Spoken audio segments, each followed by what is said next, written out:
Today, we're going to talk about going all in on your podcast. We're going to learn a little bit about hernias and how one almost kept you from getting an episode last week. And if this episode goes as planned, I'll be talking to Dr. Drew on the phone after my hernia surgery, super high on painkillers. Hello, and welcome to Catching You Up with the Nadav. It's so good. I would like to first remind you to subscribe to this channel right now, comment on this video, give it a rating, share it with someone. It all helps with the algorithm. I'd also like to say thank you to the executive producer of this show, once again, Mr. Colin Haley. If you would like to become an executive producer of this show, go to the YouTube description of this video and hit the Patreon link. So right now, I am speaking to you a day before I go into surgery to fix my umbilical hernia. It's supposed to be a common injury and a common procedure to fix. I'm not too worried about it. But let me tell you what this operation over here at Catching You Up with Nadav looks like and how selfish hernias can be. Firstly, what the hell am I doing and how does this all work, right? I'm creating content about content. Each week, I'm locked in this room for 2 to 4 days, researching, recording, editing, uploading, social mediating, and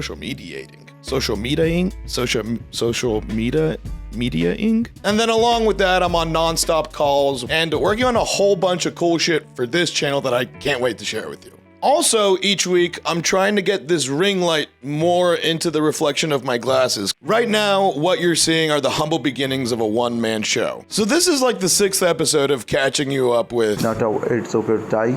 And I'm getting into a rhythm.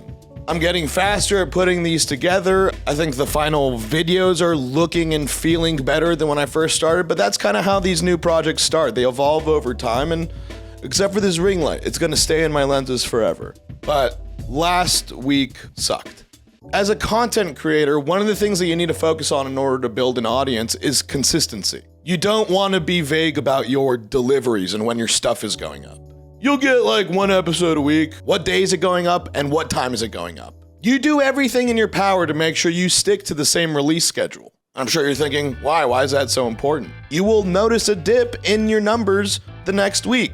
And sure, your numbers will rebound back, but it'll take a bit. So it's Thursday afternoon and I'm finishing editing the Andrew Schulz episode that released last week. The link to that is in the description below, right underneath the Patreon link. I'm adding B-roll to it, I'm messing around with thumbnails, I'm starting to really be happy with where it is. My girl comes over to my place around 5:30. All I gotta do now is add all the metadata on it that YouTube scrapes for the algorithm. Within 15 minutes of my lady coming to my place, I realize I'm starting to develop a stomachache, like a bad one. And I'm not getting too freaked out, I'm just like, I'm gonna go lie down for a bit, babe. I lie down for like 2 hours, the pain is not going away. Maybe I'm just hungry, probably had a coffee in the morning and that was it. So my girl is an incredible cook, she cooks us an incredible meal. We eat it, tummy ache doesn't change at all. I try to take a shit, that doesn't fix it either. And I'm noticing my breathing pattern starting to change. Like I'm always like bracing myself. It's like,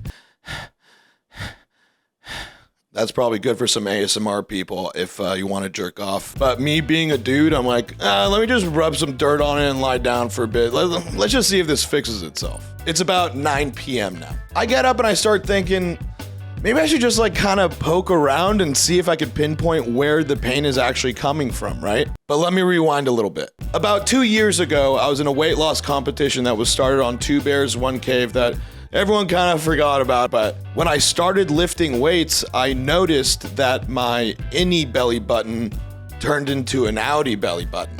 And I was like, oh shit, fuck it, I'm getting so fucking ripped. My abs are like, hey, fucking belly button, make some more fucking space for us, dude. We're getting fucking jacked. I'm just kidding. I was actually really scared and I immediately went to the doctor. And what the doctor explained was, look, what you have is an umbilical hernia, but if it's not hurting you and there's nothing that's in pain, there's no reason or rush to fix it. I left that office and I never thought about it again. Now, fast forward back to Thursday night. I'm trying to investigate this pain and I'm starting to press and I touch my outie belly button and notice it's unreasonably hard.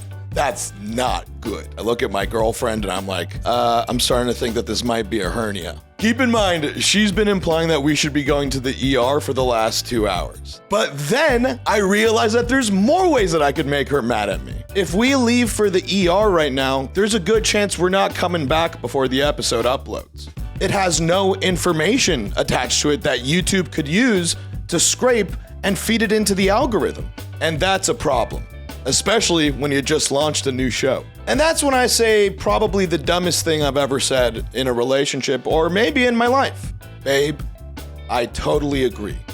We should go to the emergency room.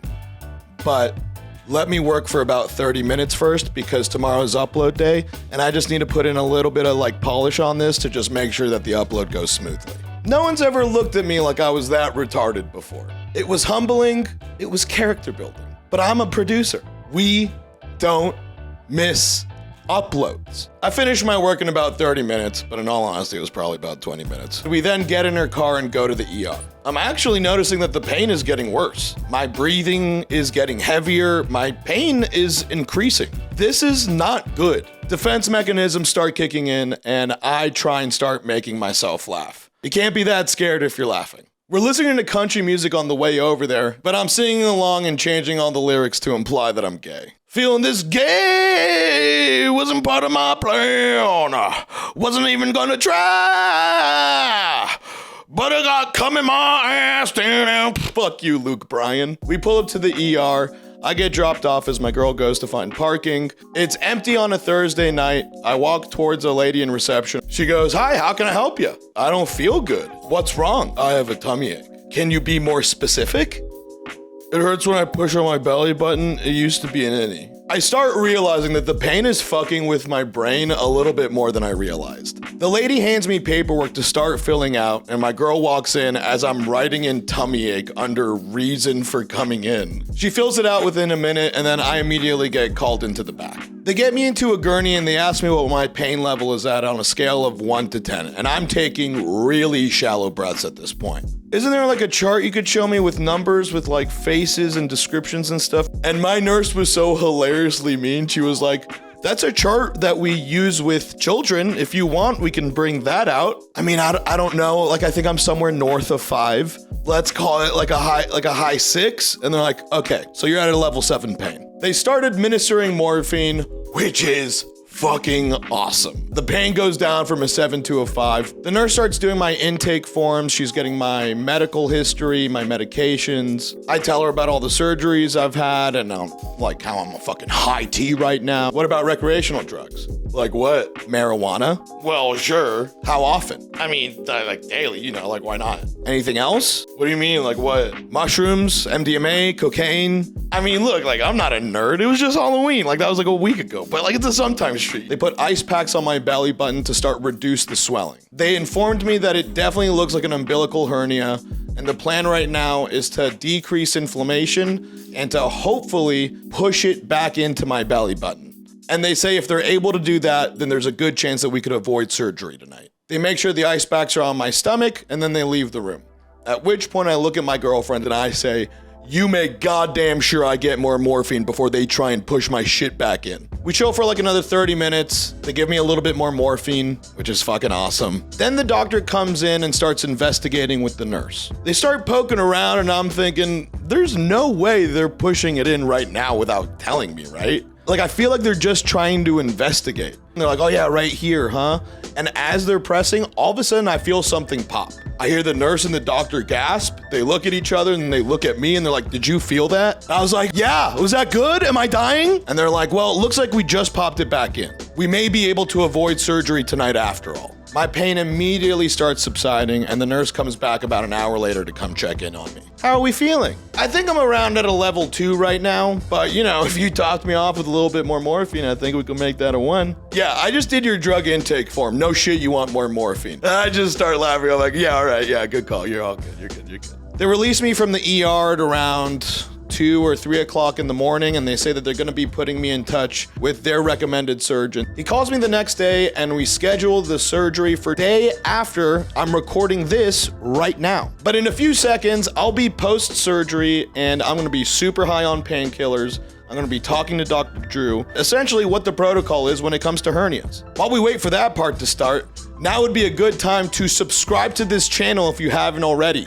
Comment on the video right now that you like it, or whatever you want to say. You can even just type in algorithm. My guts are falling out of my belly button. I need all the help I could get. All right, so we're a day after surgery.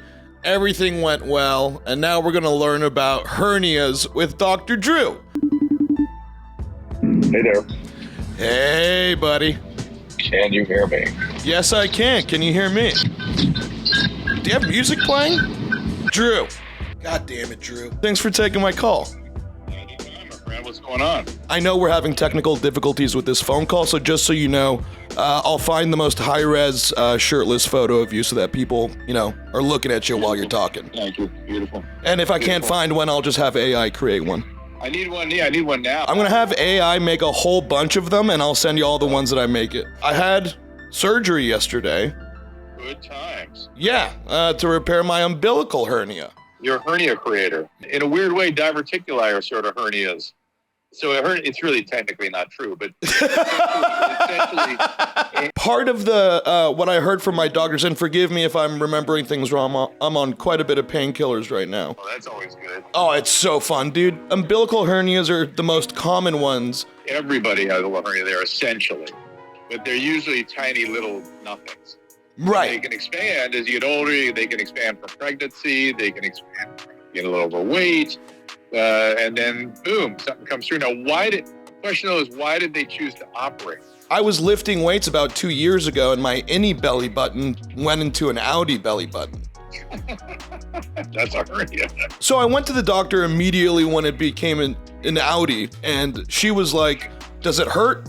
I was like, "No." And then she was like, "Okay, then you're good." And then once it does start hurting, that's when you focus on it. She's right. This is the part of the video where we learn all about hernias and when you know you have one, when you think you should operate on one. And so the way I knew for this one, for an umbilical hernia, was that it started hurting a lot and I had a wild tummy ache. And then my belly button became very hard. No, that's actually emergency surgery. But you definitely need an operation. Oh, no. I had the operation yesterday morning. Oh, okay, here we are. Yeah. And what did they do exactly? What kind of, did they put a mesh in? Yeah, they put a mesh in. I didn't ask what the mesh was made of. Is it made out of metal? Am I gonna start throwing off metal detectors that I go through now? Should not, no. Okay, so I could still smuggle drugs into music festivals without having to worry about setting off the metal detector. Better yet, if you do, you just go, "Oh, it's my hernia." Perfect. You gotta say they put some clips in. That'll sell it. They put some clips. All right, yeah. I'm sure the metal detector technician will know exactly what that means. Because I heard also with women that get titty surgeries, they have to get them redone every 10 or 15 years because they have calcium buildup or whatever. They need to either get them... Completely different deal, completely different phenomenon. However, yes, the hernias do have a certain percentage failure rate. He was like, if you lose more weight, then it'll have a higher percentage chance of staying intact and not needing to readdress it. Correct. And don't do a lot of Valsalva. Don't do a lot of what? Bearing down. Oh. Don't do a lot of that. How else are you supposed to lift weights? You breathe. Oh. Breathe. And, when I got mine, my friend's a plastic surgeon. He was like, "Oh, those meshes, they return. We should have done the blah, blah, blah." And I was like, "Well, we'll see." That was almost 20 years ago, so everything's fine. Oh, okay. How do you know you have a different kind of hernia? How do you know if you should go to the emergency room? Well, it's a problem when you get abdominal pain, because what happens is in any hernia, which is a little pocket of bowel getting into the pocket, getting through the abdominal wall, it twists and it can die. You can actually end up with gangrene, a dead colon, a sepsis, and death. You don't want to wait for that. You want to get it done before that. And pain and firmness, as you described, over the hernia. There's 4 really common hernias. One is a inguinal hernia. That's the one everyone talks about down by their testes. Right. And that can actually descend into the testes. People will say, "I have a third ball down there." No, you have a hernia. But usually it's right at the inguinal ring, and it's direct and indirect. Hold on. So that's a version of a hernia where your guts go into your nuts? That can happen, yeah. No shit. And then there's one that can be a little further down on your leg called a femoral hernia. And then there's the umbilical hernia. Hold on. The one that you had. If your guts do go into your nuts, is that an emergency? I should go to the hospital or kind of, rub some dirt on it? I used to see old men that ignored it forever, and they had like a gigantic sac. Sick. Heard of a hiatal hernia? No, what's that? That's your esophagus coming up in your stomach, really, coming up through your diaphragm. Whoa. Above where it should be. And stuff gets caught in there, and it's caused heartburn and stuff. And that can twist and die, too. Also, when I sneeze, I plug my nose and don't let the pressure out. You're literally like one of those little fucking novelty rubber dolls that squeeze and their ears pop out and their nose pops out. You know what I'm talking about? I do. Like a Pee Wee Herman style thing? Yeah. Except it's your umbilical hernia instead. Wow. Okay, so I should learn how to sneeze differently after 35 years of being alive? You should learn how to sneeze like a human, yes. Yeah, I think that's all the questions I got. Just wanted to say I miss you, I love you, and I hope all is well with you, buddy. Thank you, buddy. I feel exactly the same. Hope you're well. All right, thanks, man. I'll talk to you soon. Right, see ya. All right, bye. So you heard it here first, guys. If you feel something crazy in your abdominal wall, go to the hospital. And that marks the end of this episode of Catching You Up with Nadav, it's okay to die. I'd like to thank you for watching it. I'd like to thank Dr. Drew for answering some questions about hernias that hopefully helps you guys too. I'd like to thank also all my producers on Patreon who you're seeing their names on screen right now. Without their support, it would be much more difficult to pull this off. And if you would like to become a producer of this show, click the Patreon link in the YouTube description below. Lord knows we're getting through this together. I did not think I was going to be reporting on this week. And this is also a great time to remind you guys to subscribe to this channel, comment on the video right now, rate it, share it with a friend, and of course the most important thing. This is a totally unconfirmed news.